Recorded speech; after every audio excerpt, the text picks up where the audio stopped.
ఓం శక్తి. మేల్మరువత్తూర్ సిద్ధరపీఠములో శుభములను కలిగించు నవరాత్రి ఉత్సవములో ఈరోజు 5వ రోజు. ఆది పరాశక్తి అమ్మవారు మనము జీవితములో అభివృద్ధి గాంచవలైనని, మనము సంతోషంతో ఉండవలైనని, శరీరములో చల్లదనము చేకూర్చు చందనం వలె మన జీవితములు ఉండవలైనని ఈరోజు చందన కాపుతో నాగదోషములు నివృత్తి అగుటకు నాగేశ్వరి అలంకారముతో దర్శనమిచ్చుచున్నారు. సంతాన వరమును ప్రసాదించు తామర సెల్వి ఈరోజు సంతాన కాపుతో సంకటములను నివృత్తి చేయుటకు విచ్చేశారు. ఓం చందన సాందని ఉగప్పాయ్ పోట్రియోం అను మంత్రములో చెప్పబడినట్లు సువాసనలు వెదజల్లు చందన కాపుతో అమ్మవారు ఈరోజు దర్శనమిచ్చుచున్నది. ఆ అఖిలాండ కోటి బ్రహ్మాండ నాయకి అయిన అమ్మవారు ఎల్లప్పుడూ కనిపించకుండా పుట్టలోనే ఉంటున్న సర్పము ఈరోజు మనందరి మీద ఆప్యాయతతో సర్పరూపములో దర్శనమిచ్చి ఆశీస్సులందించుచున్నారు. జగత్తు అంతా నిండిన పంచభూతములు అనగా భూమి, నీరు, అగ్ని, వాయువు, ఆకాశము ప్రకృతికి ప్రతిరూపాలని మన మనుగడలను ఆలంబనంగా సూచించుటకై 5 తలల నాగమును గొడుగుగా చేసుకొని ఈరోజు అమ్మవారు నాగేశ్వరిగా దర్శనమిచ్చుచున్నారు. చందన వృక్షములు పెరుగు ప్రదేశములలో వర్షము పడుటచే ఆ ప్రదేశము ఆహ్లాదకరముగా ఉండును. చందన కాపుతో దర్శనమిస్తున్న అమ్మవారు భక్తుల మనసు అటలనే ఉండవలైనని ఆశీస్సుల వర్షమును కురిపించుచున్నారు. స్వయంభు అమ్మవారు సుందర వదనముతో చందన కాపులో బంగారముగా మెరుస్తున్నది.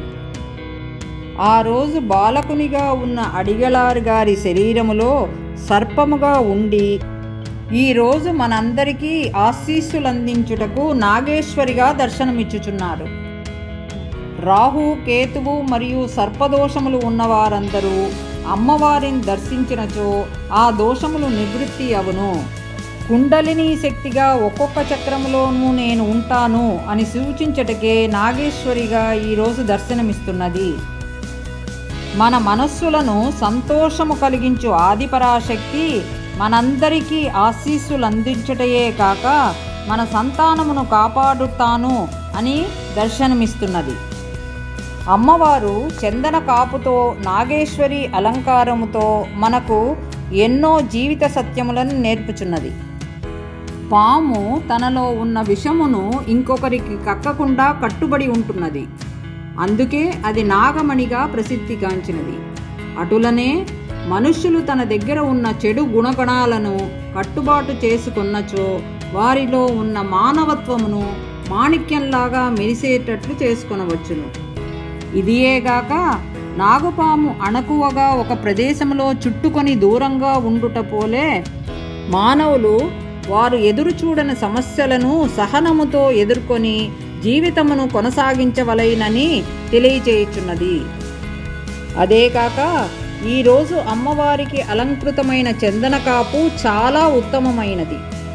చందనమును గట్టిగా అరగదీసినప్పుడు మంచి సుగంధమును వెదజల్లునట్లు మనుష్యులు ఎటువంటి సమస్యలు వచ్చినో వారి సహజత్వమును కోల్పోకుండా అందరితోనూ దయా, ధర్మము మొదలగు గుణగణములతో రాణించవలెను. అంబికయే, సరస్వతియే, ఆనందరూపిణియే, సంకటములు తీర్చుటకు సర్పరూపములో వచ్చావమ్మా. వరదలు పోలే పెరుగుతున్న కష్టములను ఒడ్డుకురాని వరదవలే ఆపవమ్మా. నిన్ను వెతుక్కుంటూ వచ్చామమ్మా తల్లి నాగేశ్వరి. అన్ని వరములను ప్రసాదించి మమ్మల్ని ఎప్పుడూ కాపాడు తల్లి. చందన కాపును ధరించిన నాగేశ్వరియే, జీవిత వందనమును చేయుచున్నామమ్మా. ఎల్లప్పుడూ ఆశీస్సులందించు తల్లి. ఓం శక్తి. ఈ వీడియోని లైక్ చేయండి, బంగారమ్మ తెలుగు ఛానల్కి సబ్స్క్రైబ్ చేయండి, బెల్ ఐకాన్ని క్లిక్ చేయండి. మిగతా వారికి కూడా ఈ లింక్ని షేర్ చేయండి. ఓం శక్తి.